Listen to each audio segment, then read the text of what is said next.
राधे राधे सभी को।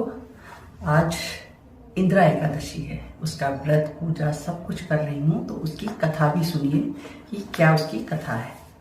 तो इंदिरा एकादशी अश्विनी मास के कृष्ण पक्ष की एकादशी को इंदिरा एकादशी कहा जाता है।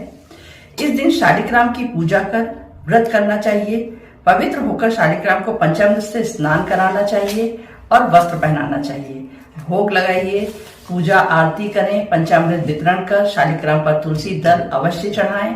इस प्रकार जो इस व्रत को करते हैं वे करोड़ों पितरों का उद्धार कर स्वर्ग लोक को जाते हैं। अब इसकी व्रत कथा सुनिए। एक समय राजा इंद्रसेन महिष्मती नगरी में राज्य करते थे। उनके माता पिता दिवंगत हो चुके थे। अकस्मात एक दिन उन्हें स्वप्न हुआ कि तुम्हारे माता पिता यमलोक में कष्ट भोग रहे हैं। निद्रा भंग होने पर वे चिंतित हुए कि किस प्रकार इस यातना से पितरों को मुक्त किया जाए। इस विषय पर मंत्री से परामर्श किया। मंत्री ने विद्वानों को बुलाकर पूछने की स्वीकृति दी। राजा ने ऐसा ही किया। सभी ब्राह्मणों के उपस्थित होने पर स्वप्न की बात पेश की गई।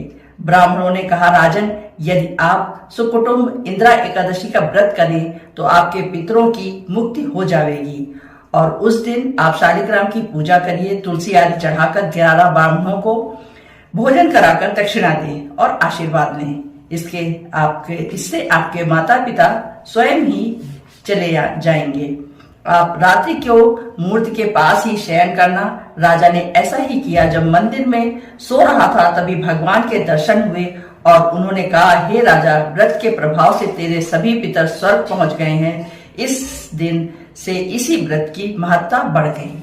तो इस प्रकार अगर आप लोग भी इस व्रत को करते हैं तो आपके पितर भी पूरा स्वर्ग को पहुंचेंगे और सभी तरह से आपके मनोरथ पूर्ण होंगे।